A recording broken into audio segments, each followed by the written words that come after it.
Bonjour à toutes, bonjour à tous, bienvenue à cette webconférence du FPETT sur Recruter Autrement. Je suis Cyril Luchon, je suis journaliste à l'agence de presse AEF Info, média spécialisé sur les questions d'emploi, de formation professionnelle, de RH. Nous sommes ensemble pendant 1 heure pour aborder ce sujet du recrutement, en particulier des personnes éloignées ou très éloignées de l'emploi. Vous avez la possibilité de poser vos questions en direct. Je me ferai un plaisir de les relayer à nos intervenants que je vais vous présenter. J'ai ici donc là une petite tablette qui me permet d'avoir un œil sur les questions que vous pouvez poser. Et puis, vous aurez aussi un certain nombre de ressources qui vous seront proposées via le chat par l'équipe du FPETT qui s'active en coulisses et qui vous donnera un certain nombre de liens utiles. Marc-Olivier Jouan, bonjour. Vous êtes directeur du FPETT, donc le Fonds professionnel pour l'emploi dans le travail temporaire. Une question simple, pourquoi avoir choisi ce thème de recruter autrement? Pourquoi le FPETT se mobilise sur la question? Alors, le FPETT, peut-être pour celles et ceux d'entre nous, les participants qui ne nous connaissent pas bien, on est un opérateur paritaire et on œuvre pour la sécurisation des parcours professionnels. Dit comme ça pose un certain nombre de questions. En tout cas, il nous semble que dans le cadre de la sécurisation d'un parcours, une étape essentielle, c'est celle du recrutement.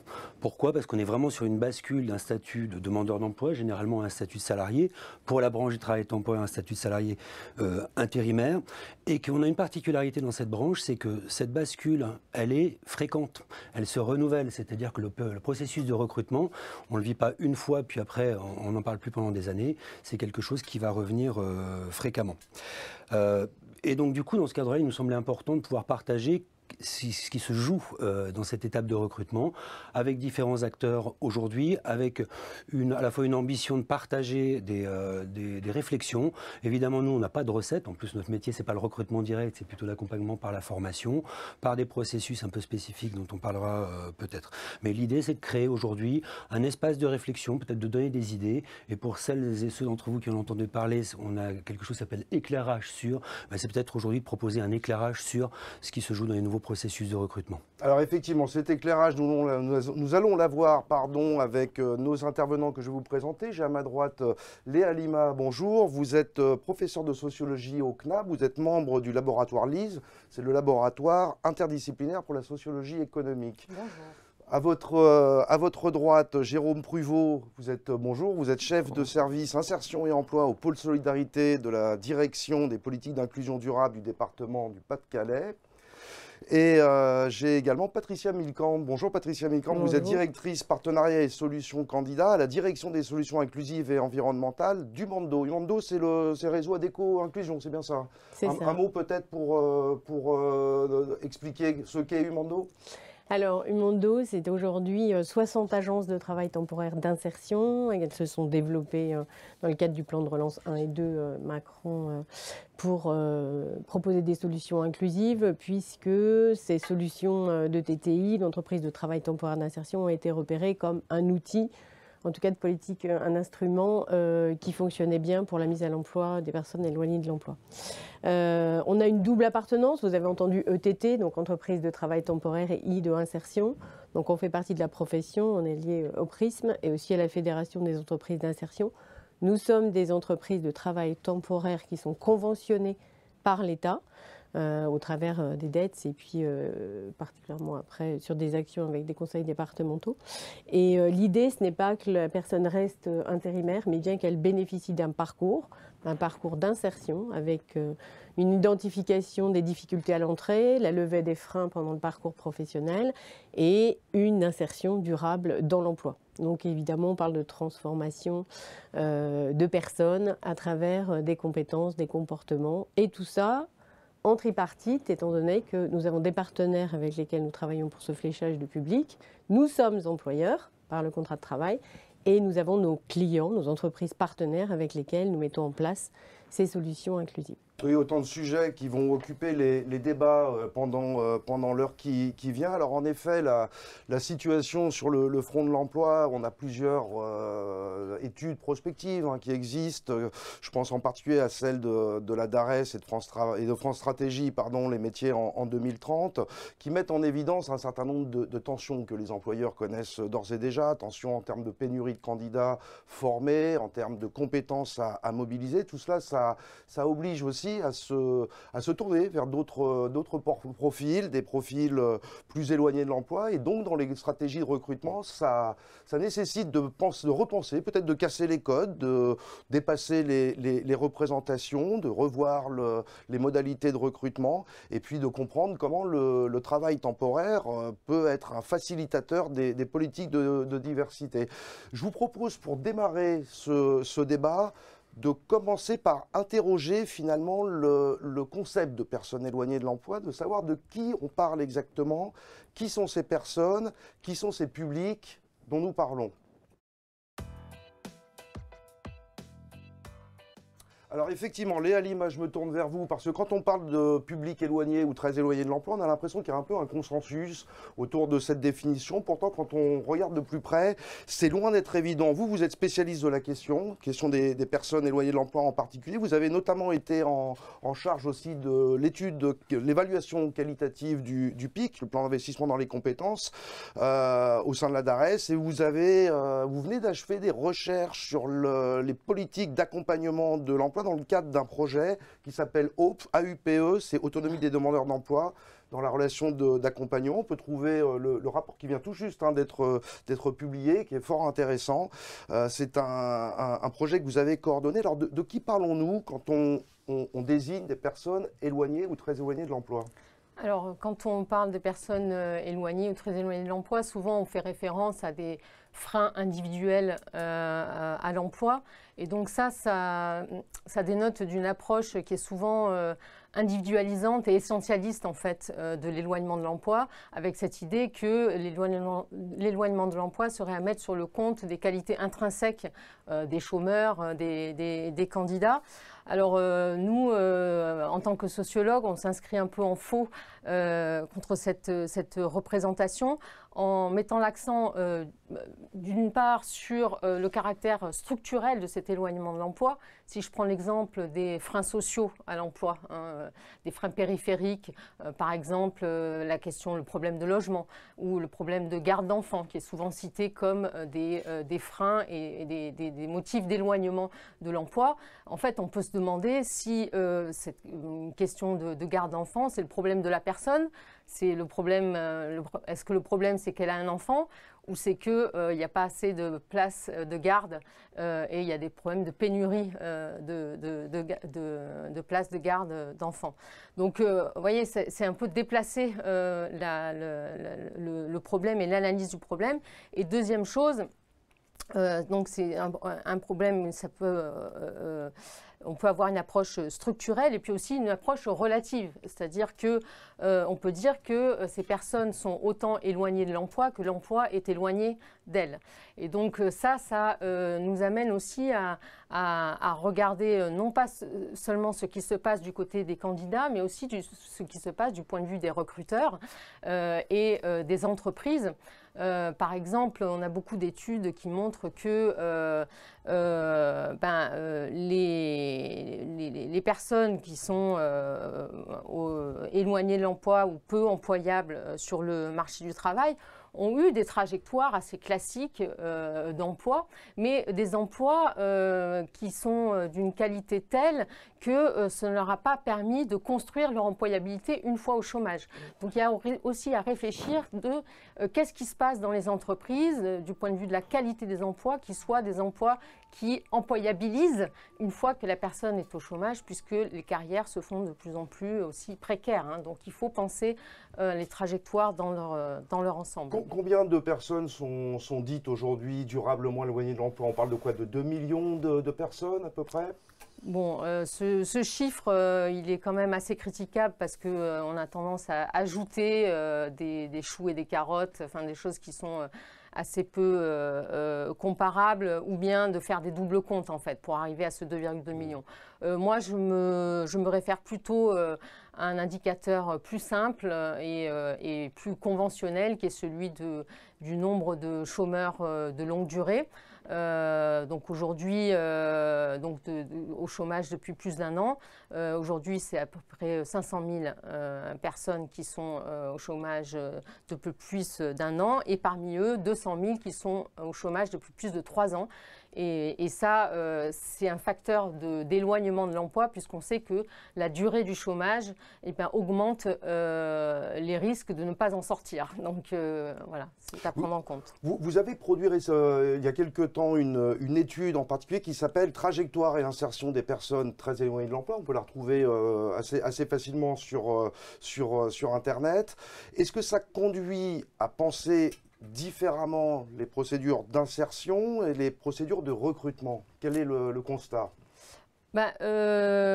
Oui, alors dans cette étude, on prend notamment la métaphore du randonneur sur un chemin. Il faut imaginer la personne, le chômeur, le demandeur d'emploi comme un randonneur sur un chemin qui a un certain objectif, mais il y a plusieurs manières de raccourcir le temps pour atteindre cet objectif. La première manière de le raccourcir, c'est prendre peut-être un autre chemin plus court, un raccourci. Et donc ça fait référence à la manière de construire des parcours d'insertion peut-être alternatifs, qui sortent un peu des sentiers battus et un peu du sens commun du monde de l'insertion, à réfléchir. Deuxième moyen, c'est de changer l'objectif, de prendre un objectif qui soit plus proche. Et donc là aussi, c'est aussi le rôle des entreprises et des recruteurs pour adapter le type d'emploi, le poste de travail aux capacités des personnes qui sont sur le marché du travail. Et puis, il faut aussi penser les points relais qui peuvent accélérer le parcours sur un chemin.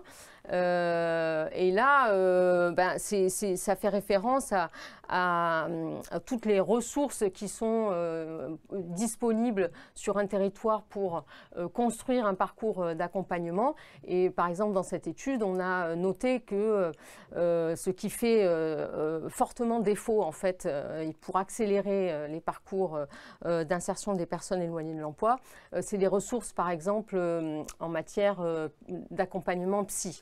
Et de ressources sur la santé mentale et en psychiatrie, tout simplement, et qui fait que malgré toute la bonne volonté et des personnes et des accompagnateurs, eh bien, ces personnes éloignées de l'emploi se retrouvent en rade, d'une certaine manière, parce qu'il manque de ressources. Oui, on comprend toute la complexité de la notion de personnes éloignées, très éloignées de l'emploi. Patricia Milkamp, vous rejoignez ce constat que vient de dresser Léa Lima. Qui sont les personnes que vous accompagnez chez Umando? Et ce sont également des profils très divers?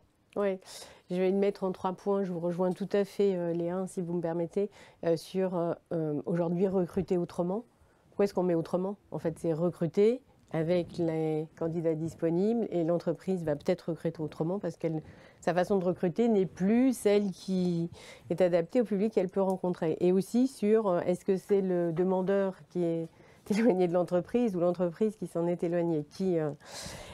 Alors nous, on se pose en tant qu'un seul acteur et une voix pour accompagner ces publics-là. Sur une année, on accompagne environ 5000 personnes qui sont composées de ces publics, effectivement, qu'on peut nommer, des personnes qui sont demandeurs d'emploi, très longue durée ou demandeurs d'emploi longue durée. On a à peu près des taux, 30% pour les demandeurs d'emploi longue durée, alors c'est peut-être cumulatif, 25% pour les bénéficiaires du RSA, 31% issus des quartiers politiques de la ville, 14% de seniors. On s'applique aussi à inclure des personnes en situation de handicap à hauteur de 5%. On a des plans de progrès là-dessus. Et puis sur la diversité et la mixité, avec 12% de femmes. Et un taux aussi, on s'est penché il y a quelques années, de consort sur l'accueil des publics des réfugiés, où on a aussi 25% qui composent nos effectifs. Donc des personnes vulnérables économiquement. Voilà, c'est ça. En précarité, en vulnérabilité sociale et économique, qui sont estampillés comme ça. Et nous, d'autant, étant une ETTI, puisque notre public est prescrit, comme je vous l'ai dit précédemment, on est conventionné par l'État, les DETS. Donc on a des critères d'éligibilité à l'insertion par l'activité économique. Donc ces critères sont bien ceux que je viens de vous citer, hein, d'être une personne au regard de minima sociaux ou de composition de famille monoparentale. Et je vous rejoins sur est-ce que c'est un manque de place de crèche ou est-ce que c'est parce que j'ai un enfant, hein, la question est sociétale, elle n'est pas individuelle. L'absence de qualification, relevé d'alpha, d'illettrisme, des niveaux vraiment infra 5. Et puis aussi des publics qui vont être aussi plus éloignés, hein, c'est ce qu'on rencontre aussi, mais en précarité de logement. Alors c'est la question aussi de ceux qui sont à l'emploi, mais là particulièrement stigmatisés en isolement, aussi les sortants d'incarcération, les personnes aussi sous main de justice qui ont des aménagements, on va jusque dedans aussi, les murs, hein, entre dedans, dehors. Voilà, un public très varié, un public varié, à chaque fois marqué par des freins périphériques aussi à l'emploi. Voilà, un parcours de vie, moi je dis, hein, parce que les freins ils sont périphériques, mais ils sont intrinsèques à la vie. Surtout disqualifiés peut-être sur le marché de l'emploi, parce que les processus vont vite, beaucoup de dématérialisation, on recrute ce qu'on sait recruter. Donc effectivement, il est nécessaire de regarder un petit peu autrement les individus, peut-être l'humain, les ressources qu'elle va pouvoir apporter, comment elle va questionner le recrutement et l'entreprise, et adapter des montages. Hein. Notre force, c'est effectivement deux choses, pardon. La formation, la montée en compétences, la création de compétences. Et nous, on sécurise aussi on sait que l'inclusion, l'insertion marchera si on a un effet levier mécanique de création de compétences. C'est-à-dire qu'on ne sort pas de la même manière qu'on est rentré. Et on a une insertion qui est plus durable, hein, si on reste à un stade non formé. Et puis avec le Fonds d'action sociale du travail temporaire, qui est notre outil social, hein, on est une des seules branches organisées comme ça, pour entrer en parcours et le sécuriser, parce qu'on a toute une panoplie d'aides à la mobilité, au logement, aux premières nécessités, etc. Et toujours aussi, l'avantage, c'est qu'on a les partenaires qui nous les ont orientés et on ne se coupe pas du partenaire pour accompagner la personne dans sa globalité. Vous les accompagnez combien de temps en moyenne ? Alors, un parcours en IAE, par un PASS dit insertion par l'activité économique, c'est 24 mois. On est autour d'une moyenne qui s'allonge. On était 12, 14 mois, 16 mois, 18 mois aujourd'hui, parce qu'on part de plus loin, avec un repérage, par exemple, sur des savoirs de base qui sont de plus en plus éloignés. Et puis, ce qui faisait bon sens devient aujourd'hui une compétence et, je tiens à le noter aussi, des codes. Alors, les codes, parfois, de la société et les codes de l'entreprise. Donc ça, c'est aussi à travers des parcours un petit peu construits sur mesure. Oui. On va pouvoir outiller nos salariés, puisque quand ils rentrent en parcours d'insertion par l'activité économique chez nous, ils sont salariés. Donc on va essayer de les outiller pour se repérer et être plus agiles dans ce monde de l'emploi et trouver... Vous avez évoqué une durée moyenne d'accompagnement qui augmente ces dernières années. Quelle est l'évolution constatée sur ces dernières années par rapport à ces publics ? On est avec des problématiques davantage ancrées dans la difficulté d'accéder à l'emploi ou c'est encore une fois très, très variable ? Je dirais que peut-être moins de compétences et pour autant plus de volonté. Plus d'éloignement parce que les troncs communs de formation, les troncs communs d'emploi se sont intensifiés. Donc, et pour autant, le public est sorti plutôt de la scolarisation ou des savoirs de base. Quand on a une tendance qui recrute plutôt, donc on va avoir, nous, sur les publics en insertion, des personnes qui vont être plus éloignées, de fait. Hein. On va atteindre ces personnes qui... ont une difficulté majeure de précarité, hein, qui veulent s'en sortir et qui parfois regardent aussi comment pouvoir acquérir ces compétences, ça paraît pharaonique. Donc ces dispositifs qui sont les nôtres vont pouvoir permettre des accélérateurs de vie, de parcours, de chemin du randonneur, par des accompagnements un peu plus ciselés, un peu plus sur mesure. Jérôme Pruvot, dans le département du Pas-de-Calais, qui sont les personnes que vous accompagnez, principalement les allocataires du RSA ? Alors oui, parce qu'une compétence du département, mais également des jeunes en précarité. Ensuite, qui ils sont ? Ce sont des publics qui ont des profils très différents. Certains sont passés par l'insertion par activité économique, d'autres sont arrivés au RSA en raison de leur parcours de vie, ou d'autres encore des travailleurs indépendants. Et on retrouve une partie, notamment des publics évoqués par Léa Lima. En tout état de cause, il est nécessaire pour nous, dans le Pas-de-Calais, bien prendre en considération l'hétérogénéité des taux de chômage, qui sont vraiment différents d'un bassin d'emploi à l'autre, et puis aussi la question de densité de population pour adapter nos dispositifs. Alors précisément, qu'on comprenne au travers de l'exemple du département du Pas-de-Calais, comment est conçue la politique. Brièvement, j'ai conscience que c'est difficile d'exposer ça en peu de mots, mais cette politique en faveur de l'insertion des allocataires du RSA, et plus particulièrement, je crois que vous avez des actions conjointes, un partenariat assez ancien avec le FPETT. Oui, tout à fait. Le partenariat avec le FPTT en fait, porte sur des actions auprès des publics précaires et il s'inscrit dans la continuité de notre politique départementale. Alors, ce serait un peu long pour décrire en fait l'ensemble, mais ce que je peux dire, c'est déjà, depuis le RMI, on a une ligne directrice sur la ciblée insertion professionnelle dans le Pas-de-Calais. Avec le passage du RSA, nous avions décidé de créer une équipe dédiée, donc appelée Mission Insertion par l'Emploi, donc qui a intégré des professionnels aussi qui venaient de l'intérim et qui avaient déjà pu mettre en place en son temps avec le FAFTT des actions dites CIPI. De même, nous avions intégré aussi à nos pratiques assez rapidement la clause sociale. D'ailleurs, on peut dire à ce jour, on est le seul département en France qui couvrons l'intégralité avec le financement des plans locaux d'insertion. En 2015, nous avons consolidé ce lien avec le FAFTT avec une charte partenariale en partant à la fois des besoins de l'employeur, des secteurs d'activité pour mobiliser les publics issus des structures d'insertion à travers des dispositifs d'accompagnement. Le FAFTT nommé était déjà de la partie. Et puis la dernière étape récente et marquante, ce fut la première convention nationale pour un département avec le FPETT, ACTO, l'OPCO, et le FAFTT, avec cette fois-ci un focus aussi grand chantier. Donc ça, c'était en novembre. Donc, mobilisation des dispositifs, en effet, FPETT, CIPI, CDPI, qui ont un intérêt certain pour les publics parce que les personnes sont salariées, donc ça leur permet de monter d'un cran par rapport aux sources RSA. Sur les CDPI, en son temps, nous avions pu débuter sur des actions langues et compétences que nous avions expérimentées en Pas-de-Calais.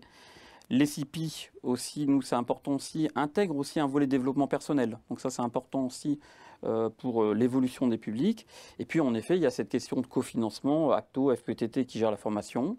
Nous on assure le sourcing avec la préparation en amont des publics, le cofinancement lorsque c'est nécessaire, avec une aide financière autour de la formation, ça c'est nos spécificités dans le Pas-de-Calais, mais en plus des aides personnalisées qui touchent l'équipement, la mobilité, le défraiement de repas. Donc c'est vrai que le partenariat en fait s'est monté progressivement pour construire des contenus, lever des freins. Dans l'offre actuelle de services, on prend en compte l'ensemble du parcours de la personne, sur les questions de mobilité, on l'a cité, de logement, de garde d'enfants, également d'accompagnement psychologique, même si c'est loin d'être suffisant. En fait, en bref, le département travaille en amont et le FPTT prend le relais lorsqu'il est question d'intérim. Oui, donc une montée en puissance des dispositifs dans cette construction de politique départementale avec notamment le FPETT, puis un certain nombre d'outils qui sont à la main. Vous avez cité aussi ACTO. Marc-Olivier Jouan, donc là on vient d'avoir un aperçu déjà assez précis de cette problématique de la question du public dont nous parlons. On voit que la question est beaucoup plus complexe qu'il n'y paraissait au prime abord. Que retenez-vous de ces premiers échanges ? Alors, plusieurs points. Moi, je suis ravi parce que ça résonne avec des préoccupations des partenaires sociaux, donc je suis là pour les porter aussi. Il y a un premier point, c'est changer de regard. Je crois que c'est ce qui a été dit, c'est-à-dire la personne n'est pas éloignée de l'emploi par nature. Elle est, ou éventuellement, c'est l'emploi qui est occupé, qui est éloigné de la personne. Le deuxième point qui me paraît extrêmement important, c'est que vous avez prononcé une phrase que j'ai notée, c'est construire l'employabilité, l'emploi et que employabilise. Je trouve que c'est vraiment intéressant parce que ça démontre qu'à un moment donné, l'insertion, souvent on la conçoit comme un projet professionnel qu'on conçoit d'abord et qu'on construit, puis et qu'on fait aboutir. Nous, on est convaincus que ce n'est pas forcément la même démarche, donc on est assez en phase là-dessus. C'est l'emploi qui doit servir justement à construire le projet. Et donc, du coup, il est urgent, mais on y reviendra peut-être, d'envisager le temps de l'accompagnement et à quel moment il est judicieux de positionner la personne à l'emploi. On considère souvent que la personne, parce qu'elle a des compétences, parce qu'elle manque de compétences techniques et n'est pas opérationnelle pour occuper un emploi. Nous, on est convaincus que c'est faux parce qu'on est persuadé qu'il faut redonner la confiance aux individus, non pas en regardant ce qui leur manque, mais en valorisant ce qu'elles ont, notamment des compétences transverses qui leur permettent d'occuper finalement assez rapidement des emplois. Et les entreprises qui le font aujourd'hui elle nous confirme, elle nous conforte là-dedans. Et puis le dernier point, je vais insister, parce que le Fonds d'action sociale du travail temporaire a été cité, derrière cet organisme, c'est aussi la capacité et la nécessité d'avoir une approche globale du parcours de l'individu, que ce soit professionnel, mais aussi dans son environnement de vie, comme le soulignait Patricia tout à l'heure. Et puis, je vais peut-être me réagir, mais je ne peux pas m'empêcher, donc je vais quand même aller.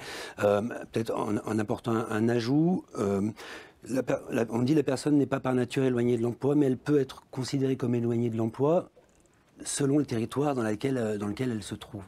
Et à un moment donné, une personne qui est à Maubeuge, avec ce qu'elle est, selon ce qu'elle maîtrise, si on la positionne sur un autre territoire, peut-être qu'elle sera moins éloignée de l'emploi sur cet autre territoire, mais je crois que c'est un des points qu'on va traiter un peu plus tard. Alors j'ai une question d'une internaute qui nous suit. Je vous la pose à tous, en particulier peut-être à Léa Lima. La question est la suivante. Donc l'étude montre que l'autonomie des demandeurs d'emploi se construit dans des interdépendances. En quoi les pratiques de recrutement en partenariat, telles que celles portées par l'IAE, permettent-elles de recruter autrement en assumant ces interdépendances plutôt qu'en renvoyant les personnes à une autonomie isolée? Concrètement, comment fonctionnent les partenariats dans le recrutement actuellement? Vous avez 2 heures.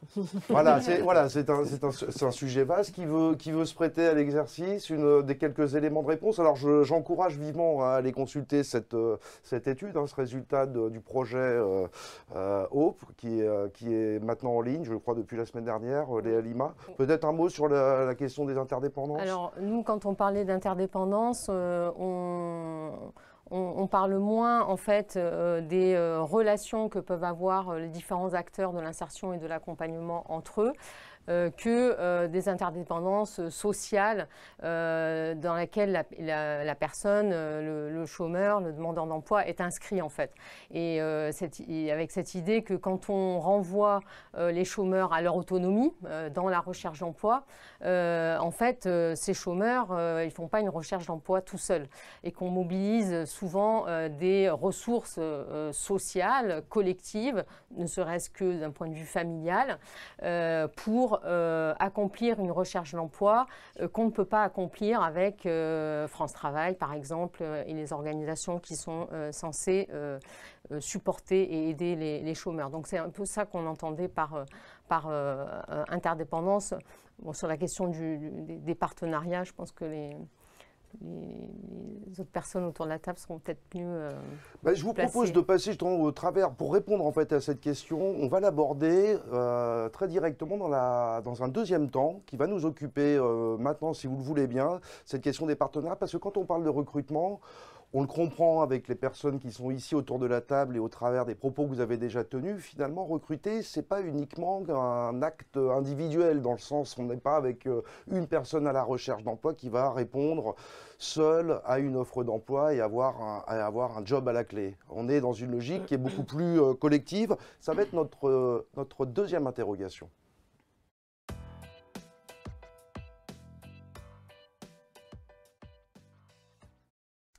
Et oui, Léa Lima, je disais, le recrutement souvent est perçu comme un processus bilatéral, une relation individuelle, je dirais, entre la personne en recherche d'emploi et le candidat et le recruteur. Pourtant, on le voit bien, on a très souvent des différents acteurs qui interviennent dans le processus de recrutement. La collectivité, Jérôme Pruvot ne me désavouera pas, mais également des structures comme Umando, et puis ceux et celles que vous avez cités, je pense à Acto, évidemment FPETT et FASTT. Alors comment ça évolue? Est-ce qu'on est vraiment aujourd'hui dans une tendance vers une approche plus collective du recrutement? En tout cas, il y a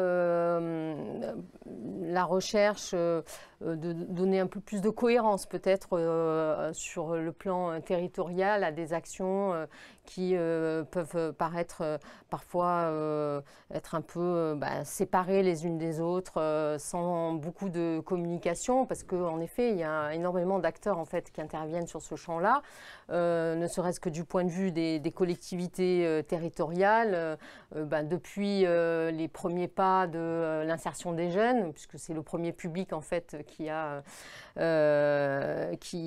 inauguré ces politiques d'insertion, on avait l'État et puis déjà les municipalités, puisque les missions locales étaient portées par les municipalités. Puis avec le RMI, les conseils généraux, puis devenus des conseils départementaux, se sont aussi mis à faire de l'insertion. Les régions ont aussi leur place sur le plan de la formation professionnelle, et le PIC est un bon exemple en fait de la mobilisation des régions dans la lutte contre le chômage des personnes éloignées de l'emploi. Donc tout ça, ça fait beaucoup d'acteurs qu'il faut pouvoir coordonner dans leur action. Par contre, il y a quand même aussi des absents ou des acteurs qui se font plus discrets sur ce champ de l'insertion, et je pense notamment aux partenaires sociaux, notamment sur les territoires. Ce qu'on a pu noter, notamment au travers de l'évaluation du PIC, c'est que c'est très difficile de mobiliser les partenaires sociaux sur des actions d'insertion au sens large, malgré les efforts. Dans le PIC, c'était les régions qui ont fait beaucoup d'efforts pour essayer de mobiliser et les entreprises et les représentants patronaux et puis les syndicats, pour réfléchir à des actions d'insertion qui sortent de l'entreprise un peu, pour investir le territoire. Et ça, de fait, c'est très difficile, mais ça l'a toujours été. Les expériences de dialogue social territorial n'ont pas été une franche réussite. Oui, ça n'a pas toujours été couronné de succès. Jérôme Pruvot, qu'en est-il dans le département du Pas-de-Calais, cette mobilisation des acteurs à l'échelle des territoires? Parce que, pour rebondir sur ce que disait tout à l'heure Marc-Olivier Jouan, il s'agit bien aussi d'ancrer ces logiques-là dans des approches de bassin d'emploi, des logiques de territoire, avec des spécificités. Alors comment ça se passe? Quelle est l'évolution? Alors, déjà, le constat, c'est que notre stratégie, en fait, elle est de plus en plus qualitative, vraiment, plutôt que partir sur des champs d'objectifs quantitatifs. La question de recruter autrement, c'est devenu vraiment un acte stratégique pour nous. Je rebondis sur ce que Léa peut amener en disant sur la question des régions. Nous-mêmes, en région de France, on a conventionné depuis 2018, on a vu arriver le PIC, et avec une forte évolution dans la professionnalisation des publics qui venait s'inscrire sur un ton du parcours. C'est vrai qu'en même temps, on va moins sur des formats que l'on a pu connaître, sur des questions de forums qui accueillent énormément de public, même si on ne s'en détache pas forcément, mais dans ce cas-là, il faut le faire avec vraiment une préparation des publics en amont, donc vraiment un accompagnement. Je le redis, on identifie aussi les freins à lever dans ce cadre. On mobilise les partenaires locaux de l'insertion et de l'emploi dans leur globalité, avec une réponse à notre appel à projet qu'on fait ouvert annuellement, et où les porteurs de projets font leurs propositions dans le cadre des sujets qu'on souhaite développer et lever en termes de freins. De plus, on a des conseillers aussi emploi qui sont aussi en contact avec les entreprises, et notamment celles du travail temporaire. Et puis, lorsqu'il y a des besoins récurrents, dans le cadre de l'intérim qui sont identifiés, avec une vision à moyen terme, donc c'est-à-dire juste quelques mois, là, on mobilise notre offre de service pour constituer des groupes d'action avec Acto et FETT autour soit de CIPI ou de CDPI. Et chez Umando, Patricia Milcan, comment ça s'organise? Vous avez cité un certain nombre de partenaires emploi-insertion avec lesquels vous travaillez, mais comment se mettent en place ces actions? Et puis quel est le regard aussi des employeurs face au public que vous présentez? Parce que pour eux, il s'agit d'une logique d'élargissement du sourcing, comme on dit.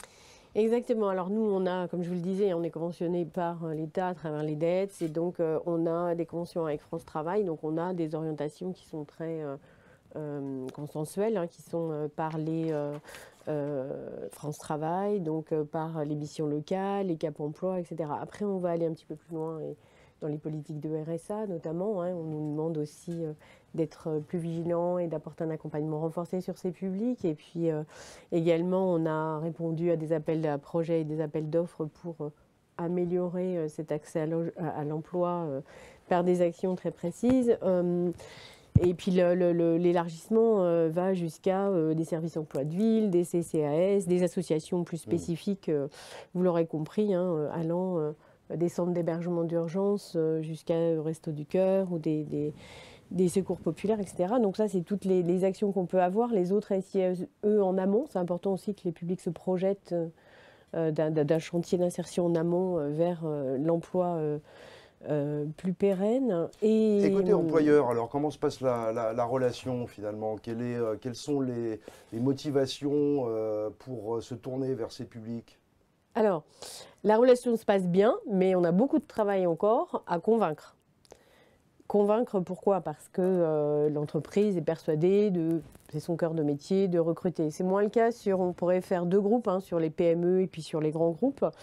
Mais finalement, quand on apporte par la preuve, quand on sensibilise aussi l'employeur sur ces questions de public qui n'est pas si différent, c'est la rencontre qui fait le tout. C'est la rencontre avec un tuteur, un employeur qui va faire que la décision va être plus facile. Les dispositifs qu'on mobilise, les contrats d'insertion de professionnels intérimaires vont être un outil, un effet de levier à la préparation à l'entrée à l'emploi. Et donc là, quand la rencontre se fait, je vous rejoins, hein, Jérôme, quand la rencontre se fait, on a déjà réglé une certaine problématique, une certaine appréhension, une certaine confiance et estime de soi. L'idée aussi, c'est de faire bouger les lignes chez le recruteur aussi. C'est-à-dire qu'en changeant les modes de recrutement, en allant aussi à l'extérieur, en allant hors les murs, par d'autres méthodes de recrutement, par le sport, la culture, enfin en faisant bouger les lignes du recruteur, vous le disiez très bien, et de l'entreprise. Et à ce moment-là, chacun est aussi déstabilisé parce qu'on rencontre un employeur dans une situation différente et parce qu'on rencontre un futur candidat dans une situation différente. La rencontre, elle se fait, elle est humaine. Ça, c'est un capital chez nous. Les personnes sont remplies de ressources humaines, oui.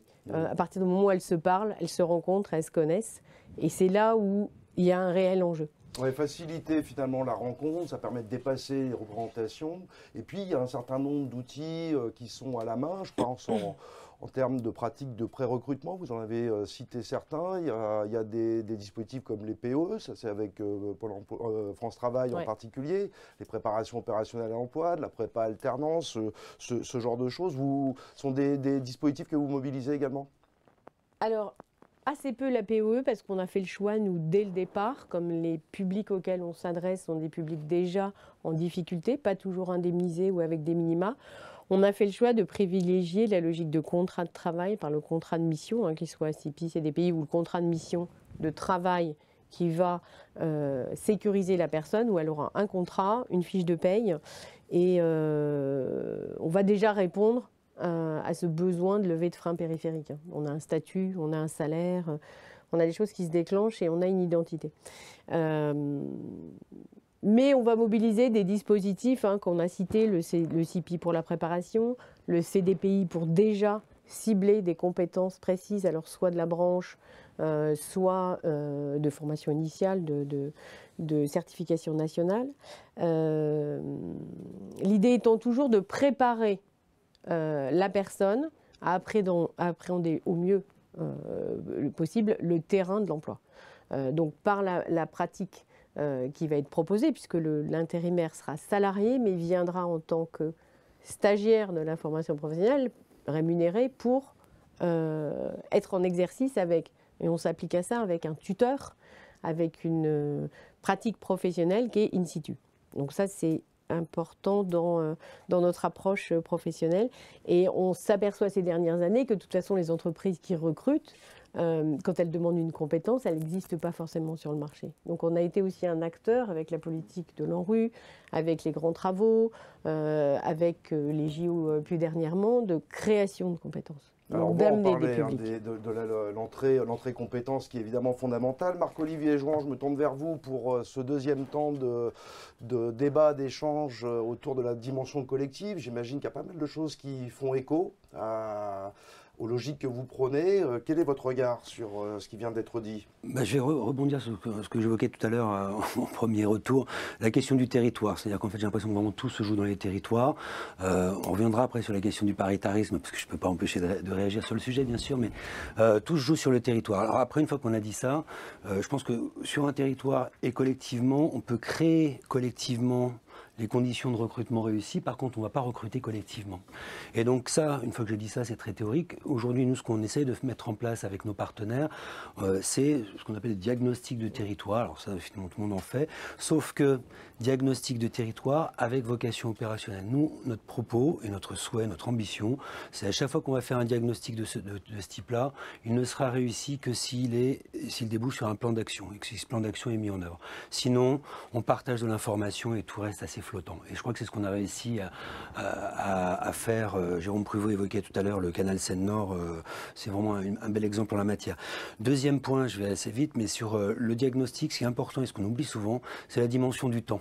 Diagnostic, quels sont les besoins, c'est bien. Si on n'est pas capable de planifier ses besoins, on n'est pas capable de faciliter le recrutement, c'est-à-dire aller chercher les publics et les mettre sur les emplois. Et sur le paritarisme, après je m'arrête, le travail temporaire a une approche un petit peu différente par rapport au paritarisme territorial que vous évoquiez, à deux niveaux. Un, moi j'ai deux commandes en tant qu'opérateur paritaire.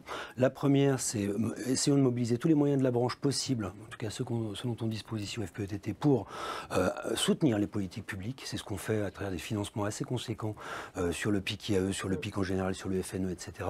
Et deuxième commande, c'est développer des processus opérationnels qui favorisent le recrutement et la mise à l'emploi. Alors les processus opérationnels qui favorisent le recrutement et la mise en emploi, on l'a bien compris, ça passe aussi par l'identification et la mise en valeur des compétences. Ça va être notre troisième temps fort de cet échange.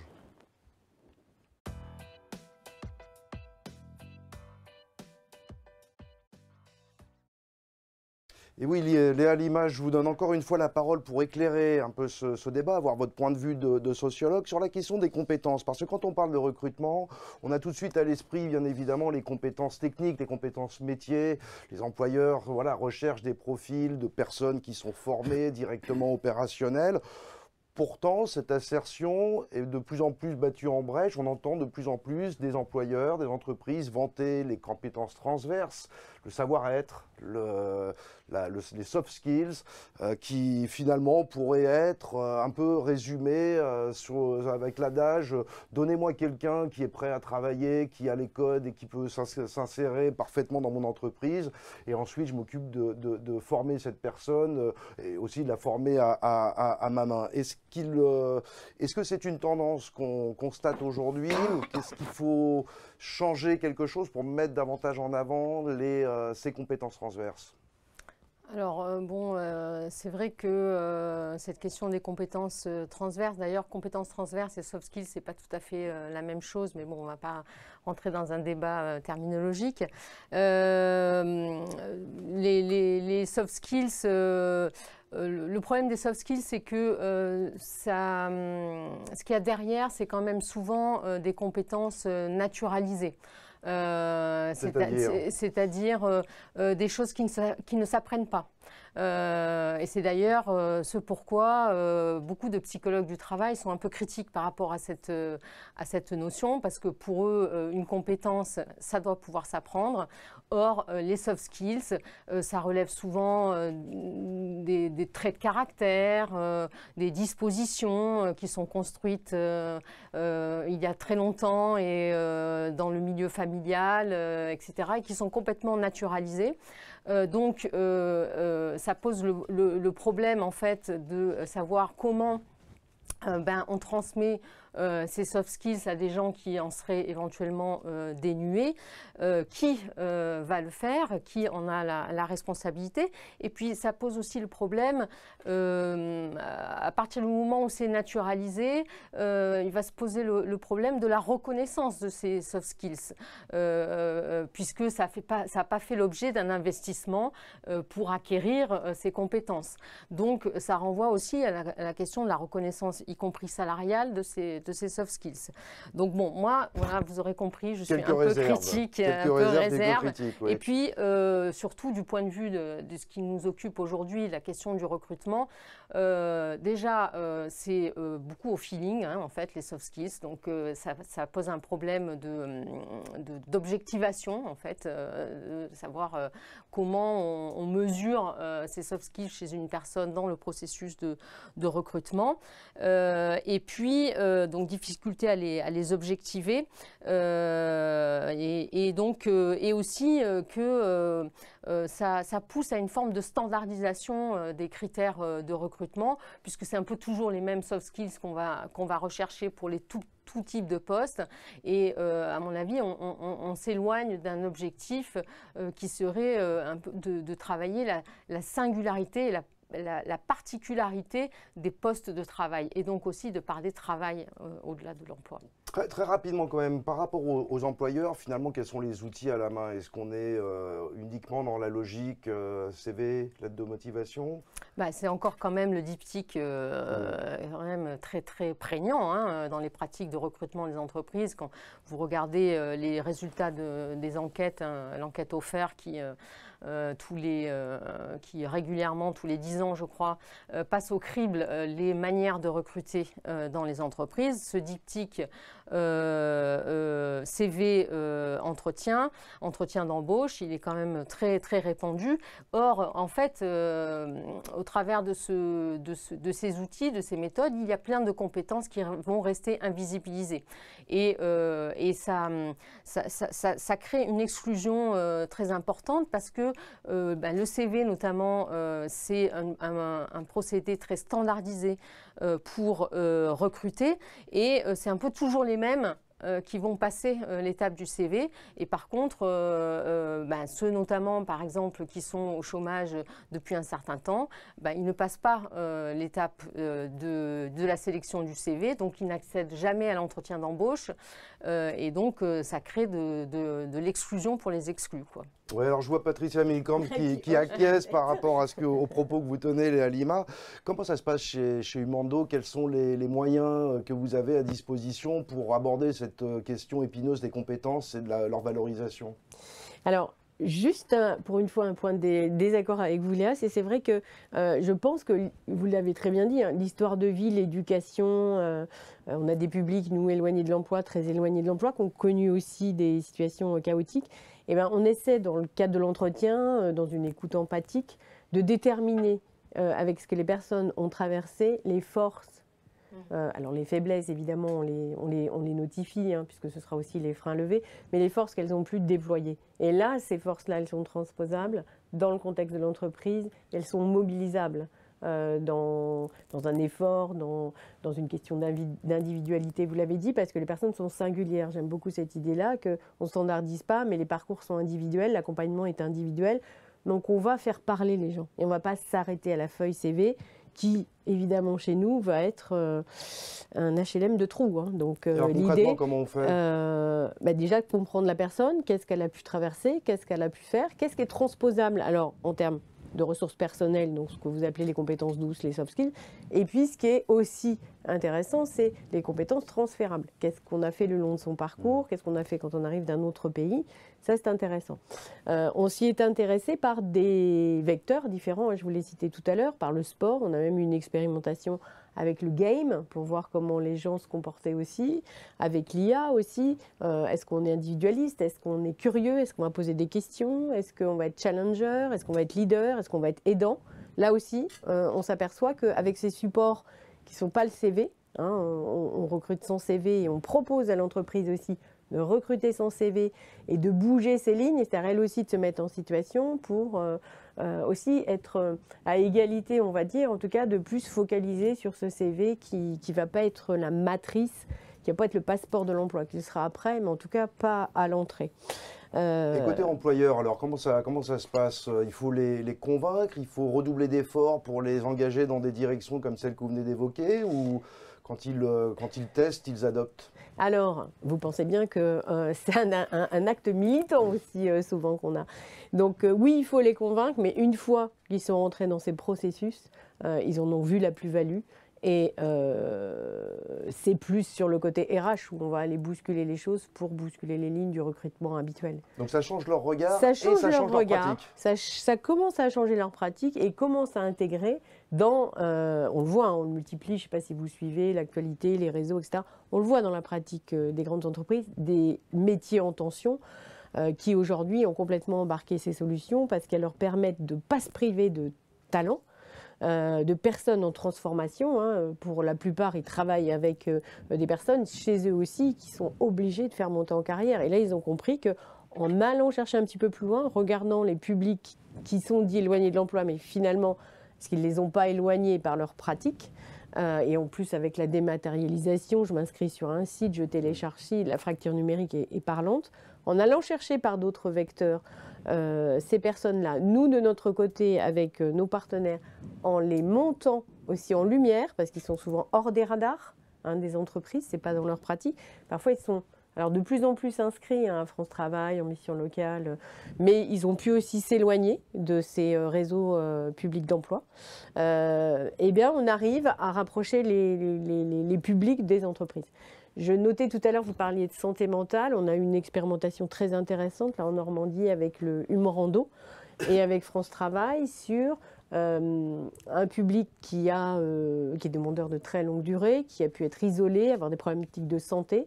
Et c'est par la randonnée, par la médiation animale, où on a pu réconcilier aussi les personnes avec l'environnement elles-mêmes, restaurer l'estime d'elles-mêmes et retrouver ce chemin de confiance et de revenir se confronter au marché de l'emploi. Donc, vous voyez, quand on va à la maille fine, grâce à ces dispositifs, on peut aller chercher toujours un petit peu plus loin cette capacité à apprendre. Je crois qu'on développe ça, cette capacité, la capacité à apprendre, ça c'est important, parce que tout le monde n'est pas en situation d'apprentissage au moment où il sort. Donc, c'est un angle intéressant. Et d'ouvrir à 180 degrés, pas 360 encore, mais les regards des entreprises et des recruteurs. Et croyez-moi, quand ils sont embarqués, moi j'interviens dans plusieurs collectifs d'entreprises aussi, au Crépi, collectif des entreprises les plus inclusives, en CCI, la France s'engage. Les entreprises sont partie prenante d'aller à la rencontre pour comprendre aussi, pour faire société. On l'a vu, à travers les manifestations des Gilets jaunes, à travers cette fracture entre les publics et puis les entreprises. On sait qu'elles se penchent un petit peu plus. Il y a une grande chance aussi pour les groupes, c'est le mécénat, le mentorat, le tutorat, où là, les personnes qui travaillent dans ces grands groupes bénéficient aussi de ces... on va dire de ces solutions pour aussi attractif. Voilà, c'est attractif aussi pour leurs collaborateurs. Jérôme Pruvot, au niveau du département du Pas-de-Calais, comment sont intégrées la prise en compte finalement de ces compétences, je veux dire compétences qui sortent du CV, qu'on ne voit pas dans le CV, comme ça je ne vais pas parler de soft skills ou de compétences transverses, en particulier peut-être dans le cadre des grands chantiers dont il a été fait mention, ça marque évidemment le territoire des Hauts-de-France et le Pas-de-Calais en particulier, alors comment ces compétences sont prises en compte? Oui, alors c'est vrai qu'actuellement nous avons l'opportunité d'avoir deux grands chantiers structurants sur les territoires Pas-de-Calais. Un sur le bassin minier, ancien bassin minier Nord-Pas-de-Calais, donc appelé ERBM, Engagement Renouveau Bassin Minier. C'est 2 milliards investis sur 10 ans. Et puis Marc-Olivier le citait, le canal Seine-Nord-Europe, qui se met bien en place et sur lequel nous sommes, nous, au pilotage Pas-de-Calais du dispositif Canal Solidaire, sur la clause d'insertion, pour mettre en place en fait ces parcours, l'ensemble des parcours, et on assure le pilotage interdépartemental. Donc c'est vrai que pour cela, on développe des actions spécifiques avec des dispositifs qu'on a appelés tout simplement découverte préparatoire. Donc ça permet de totalement mettre de côté le CV.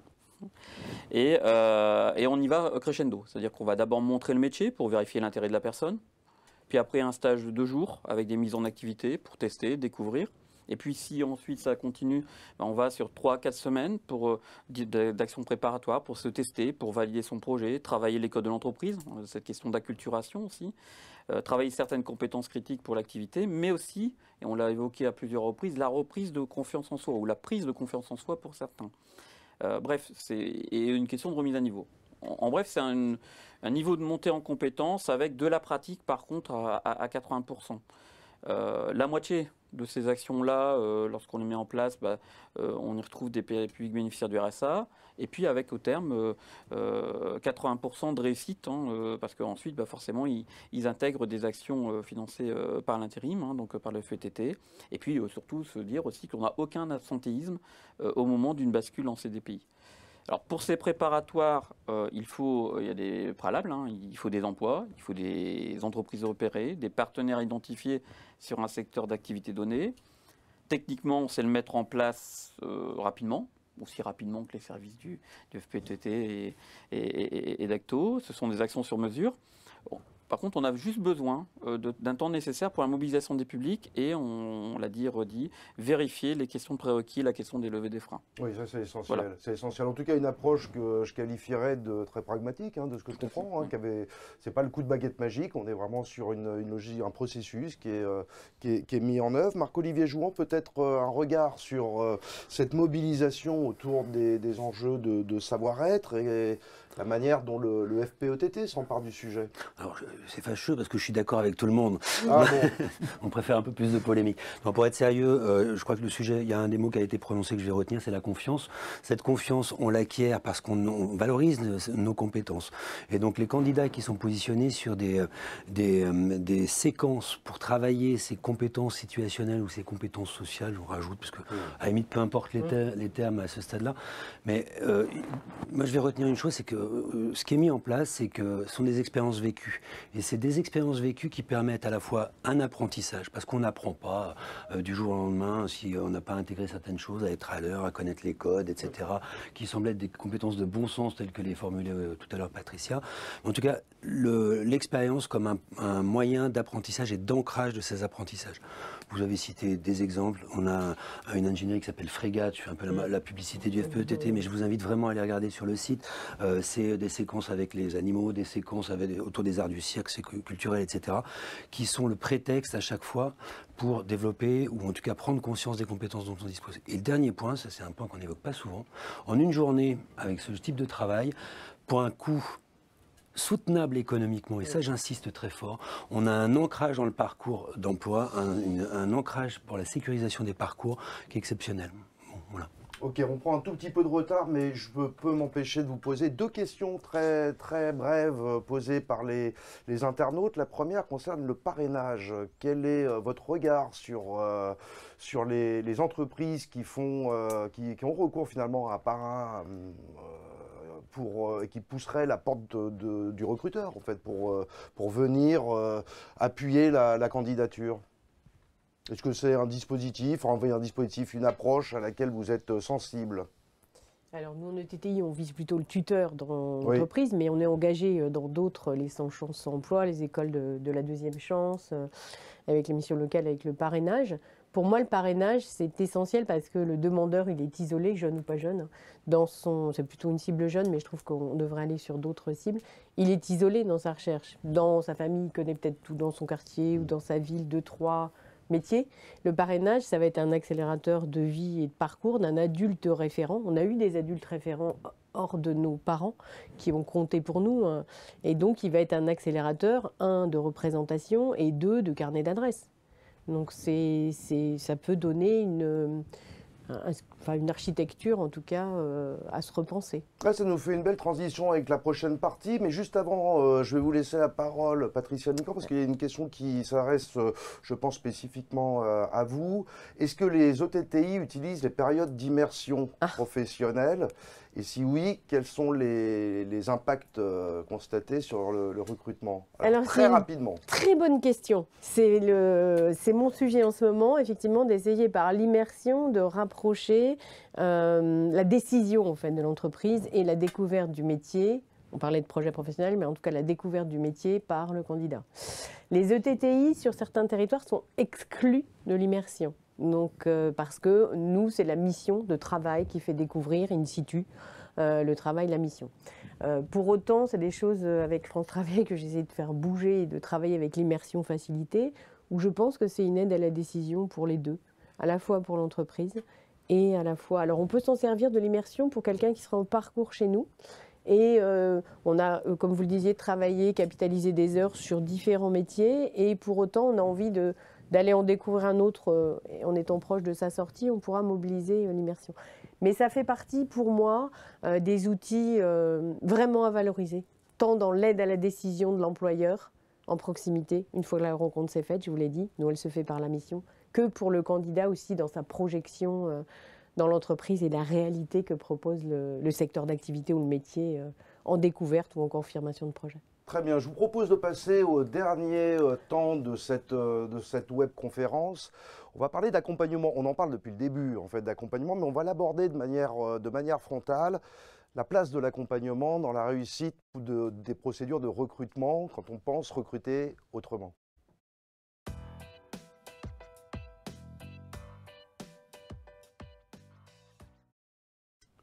Léa Lima, alors évidemment cette notion d'accompagnement, tout d'abord elle est ancienne, elle est au cœur de la plupart des dispositifs qui sont mis en œuvre en direction des publics éloignés ou très éloignés de l'emploi. Cependant on a un contexte avec la loi plein emploi de décembre 2023 qui sanctuarise, je dirais presque, en tout cas qui pose la notion de manière très évidente. Est-ce que c'est un élément clé pour recruter autrement ? Alors, d'abord dire quand même au préalable, si je renvoie à ce que j'ai dit en ouverture de cette émission, à savoir que l'accompagnement ne peut pas tout.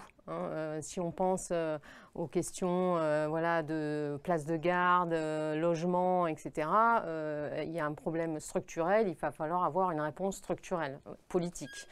Donc ça, c'est malheureusement, dans le monde de l'insertion, on a souvent tendance à oublier ce niveau-là pour penser les solutions uniquement en termes d'accompagnement individuel, et ça peut, à mon avis, être une limite.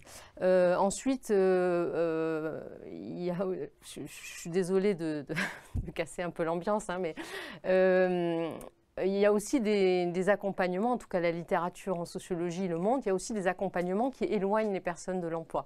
Dans quel sens ? Dans quel sens ? Eh bien, parce que on a une tendance aussi, on peut avoir une tendance aussi à rajouter des étapes préalables à l'emploi, avant l'accès à l'emploi, au motif que la personne ne serait pas prête, au motif aussi qu'elle ne serait peut-être pas bien accueillie dans l'entreprise. On a ce culte du projet.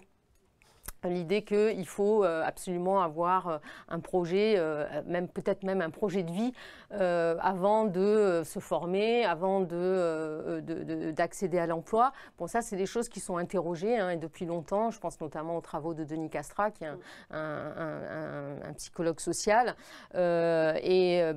Rajouter des étapes, et notamment celle du projet qui consiste à se tourner vers son fort intérieur pour savoir ce qu'on veut vraiment dans la vie. Nous tous autour de la table, on ne s'est peut-être pas posé autant de questions avant de trouver un emploi et faire une carrière.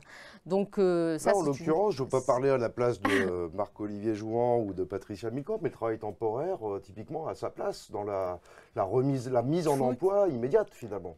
Tout à fait, à condition que justement ça soit ces expériences professionnelles. Mais là, je rejoins ce que vous avez dit, Marc-Olivier, à savoir que à condition que ces expériences professionnelles temporaires ou moins temporaires soient retravaillées ensuite dans l'accompagnement si par malheur la personne rebasculait dans le chômage. Et donc ça veut dire quand même avoir des experts, des conseillers qui soient experts, pas seulement de l'accompagnement individuel de la personne d'un point de vue psychologique ou psychosocial, mais aussi des personnes qui soient des experts du travail, qui soient capables de parler travail et de s'appuyer sur ce que la personne a vécu, a appris sur son lieu de travail, dans son poste de travail, pour aller plus loin, et aussi ce qu'elle a appris sur soi-même. Donc c'est des experts du travail, et puis c'est aussi l'accompagnement, c'est l'accompagnement du candidat, du chômeur, du demandeur d'emploi, mais ça doit être aussi l'accompagnement de l'entreprise, des entreprises qui n'ont pas forcément des recruteurs professionnels d'ailleurs en leur sein, et voilà, pour que cette rencontre se fasse dans des bonnes conditions.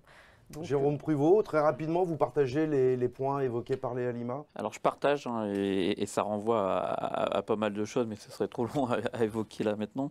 C'est vrai que pour nous, l'accompagnement devient bien évidemment de plus en plus important. Alors, on souhaite, nous, toujours partir du besoin, de la réalité de terrain. Hein, ça, on a parlé pas mal de la réalité de territoire, mais on peut le faire aussi avec une approche globale. Par exemple, nous, sur le volet de la mobilité, on part d'un plan d'action en faveur de la mobilité solidaire au niveau piloté par région, et au niveau territorial, on met en place nos plateformes mobilité 62. On l'a dit aussi, la question, la loi plein emploi, mais en avant la logique d'accompagnement rénové. Alors ça incite à modifier l'accompagnement des publics en intégrant les freins dans leur ensemble, et puis être aussi sur une question de notion de reprise d'activité en lien aussi avec le France Travail, l'opérateur France Travail, mais ce qui convient aussi d'appeler maintenant, enfin le législateur l'appelle comme tel, l'ensemble des acteurs du réseau pour l'emploi. Donc c'est vrai que quelque part ça rejoint un peu à tout ce qu'on dit. Pour des publics un peu moins proches de l'emploi, nous on met en place des actions avec une méthode dite accompagner autrement, parce que pour nous, recruter autrement, mais c'est aussi également accompagner autrement, hein, faut que ça s'inscrive dans ce cadre, qui vise aussi à laisser la personne développer ses propres compétences et puis la mettre au centre de son propre accompagnement. Et puis pour ceux qui sont plus proches, on évolue vers d'autres outils communs avec les acteurs de l'emploi, et que là on commence vraiment à se partager. Ok, Patricia Milcan, comment évolue cette notion d'accompagnement? Je mentionnais la loi plein emploi de décembre 2023. Est-ce que ça a fait évoluer des choses? Alors, je trouve qu'effectivement, il y a eu beaucoup de changements avec tous les publics RSA qui ont été versés à France Travail, les rapprochements Cap Emploi et France Travail, pour effectivement que l'accompagnement soit plus centralisé et plus efficient sur la mise en évidence pour lui des solutions, la mise en mouvement presque. Voilà. Où je vous rejoins, c'est qu'effectivement, il ne faut pas que l'accompagnement soit confiscatoire à l'action. C'est-à-dire qu'il ne faut pas que ce soit la projection de soi-même, mais bien il faut que ce soit en la découverte précise. Alors nous, par le travail temporaire et particulièrement par le travail temporaire d'insertion, c'est notre cœur de métier. C'est-à-dire qu'on va avoir des experts du recrutement et de l'accompagnement chez nous. Pourquoi? Parce qu'ils vont aller à l'écoute du besoin de l'entreprise et aller à l'analyse de poste in situ dans l'entreprise. Donc ils vont, je ne vais pas dire savoir, mais en tout cas, ils vont essayer de comprendre quel est le poste, quelles sont les conditions, quelles sont aussi les contraintes, pour aller voir chez le candidat quelle, non pas va être la limite, mais quelle va être l'appétence, et après de voir dans quelles contraintes ça peut s'articuler. Donc je pense que la mutualisation, la visibilité des dispositifs peut être plus intéressant. Où je mettrais un petit bémol, c'est qu'il ne faut pas oublier qu'il faut investir vraiment dans... pas que de l'accompagnement, mais dans un accompagnement global. Nous, c'est ce qu'on a toujours fait dans l'intérim d'insertion, dans l'insertion au sens large, avec toujours cette idée qu'il ne faut pas oublier, c'est que la personne doit être acteur de son parcours. On doit l'accompagner aux décisions, l'accompagner à voir, à comprendre, à mettre en situation et à accompagner ce développement professionnel et personnel. Ça, c'est une des logiques, en tout cas, dans laquelle nous, on s'inscrit. Marc-Olivier Jouan, alors quel est le point de vue du FPETT sur cette notion complexe d'accompagnement? Je ne sais pas si on peut réellement parler d'un point de vue. Ce que je peux vous dire, c'est que par rapport à ce qui a été dit sur le sujet, ce que je comprends en tout cas, c'est qu'on voit bien que la question de l'accompagnement, c'est un processus qui doit être repensé. Repensé dans sa forme, ses modalités, ses outils.